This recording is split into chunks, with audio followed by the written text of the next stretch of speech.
एक गांव में एक गरीब किसान का परिवार रहता था। माधव अपनी पत्नी साधिका के साथ खेती करता था। उनकी एक छोटी सी बेटी थी रचना। माधव भगवान कृष्ण का बहुत बड़ा भक्त था। एक दिन वह मंदिर गया तो रचना भी उसके साथ चली गई। मंदिर से वापस आने के बाद रचना ने अपने पिता से कहा, रचना, पिताजी, मंदिर में जो मूर्ति थी उसने कितने अच्छे कपड़े पहने थे। हम तो हमेशा फटे पुराने कपड़े पहनते हैं। माधव, बेटा, वे तो भगवान कृष्ण और राधा रानी की मूर्ति है।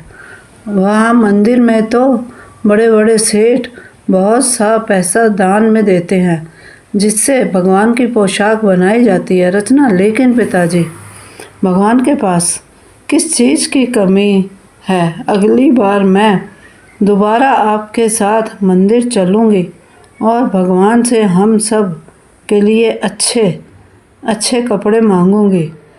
साधिका, अच्छा ठीक है, मांग लेना। अब बहुत देर हो गई है, सो जा। अगले दिन रचना अपनी माँ के साथ राधा कृष्ण के मंदिर पहुँच जाती है।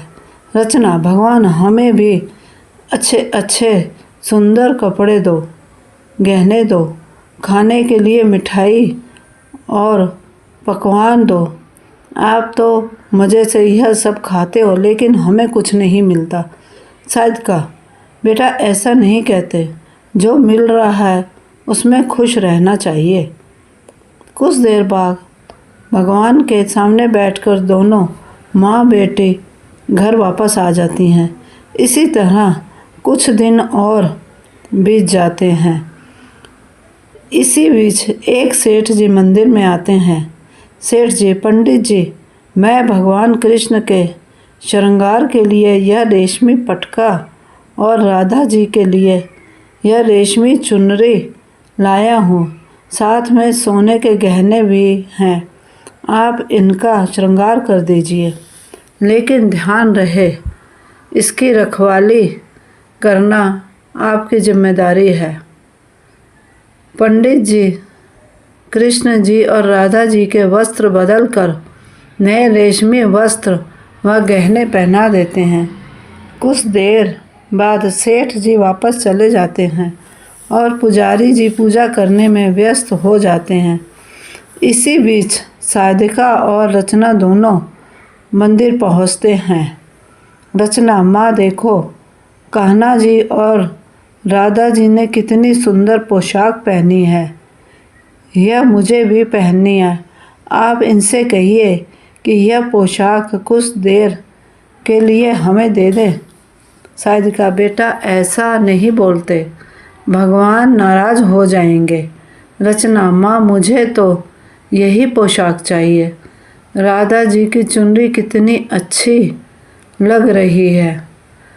पंडित जी, तुम दोनों यहाँ बैठकर क्या बातें कर रही हो? कहीं गहने और कपड़े चुराने की मंशा तो नहीं बना रही? साधिका, नहीं पंडित जी, बच्ची है इसलिए जिद कर रही है।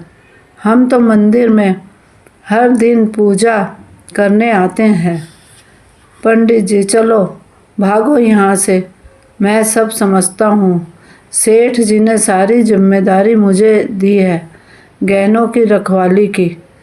यह कहकर पंडित माँ बेटी को मंदिर से निकाल देता है। शाम को जब माधव घर वापस आता है तो साधिका उसे सारी बात बताती है। माधव, तू चिंता मत कर, मैं कल जाकर पंडित जी से बात करूँगा। अगले दिन माधव, साधिका और रचना तीनों मंदिर पहुँच गए। वहाँ सेठ जी भी पूजा करने आए थे। साधिका और रचना को देखकर पंडित जी ने सेठ जी से कहा, पंडित सेठ जी, ये वही लोग हैं जो मंदिर में चोरी करने की योजना बना रहे थे। सेठ जी, सुन बे माधव, आज के बाद तू या तेरा परिवार इस मंदिर के आसपास भी दिखाई दिया तो तुझे गांव से बाहर निकलवा दूंगा। माधव अपने परिवार के साथ घर वापस आ जाता है। साधिका रोने लगती है। साधिका, भगवान क्या सिर्फ अमीरों के हैं? हम गरीबों के लिए तो मंदिर भी बंद हो गए। रचना, तुम चिंता मत करो माँ, मैं अब कभी नए कपड़े नहीं मांगूंगी। तीनों बिना खाना खाए सो जाते हैं। अगले दिन माधव खेत पर जाने के लिए तैयार हो रहा था, तभी उसे एक आदमी बुलाने आया। माधव अपने परिवार के साथ मंदिर पहुंचा तो उसे पंडित जी ने बताया कि राधा कृष्ण जी की रेशमी पोशाक काली पड़ गई। उसे हटाकर दूसरी पोशाक पहनाई, वह भी काली पड़ गई।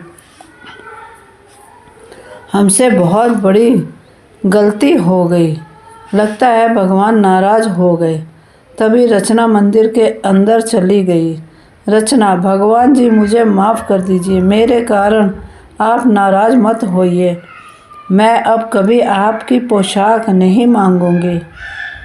तभी राधा जी की चुनरी रचना के ऊपर आ गई और वह रेशम की बन गई। यह देखकर सेठ जी ने कहा, सेठ जी, कान्हा जी, हमसे बहुत बड़ी गलती हो गई। हमने आपकी नन्ही भक्त का अपमान किया। उसके बाद राधा कृष्ण जी के कपड़े और आभूषण पहले जैसे हो गए।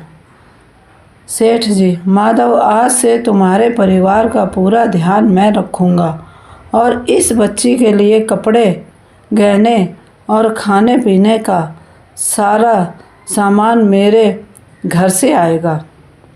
यह सुनकर माधव और साधिका बहुत खुश हुए।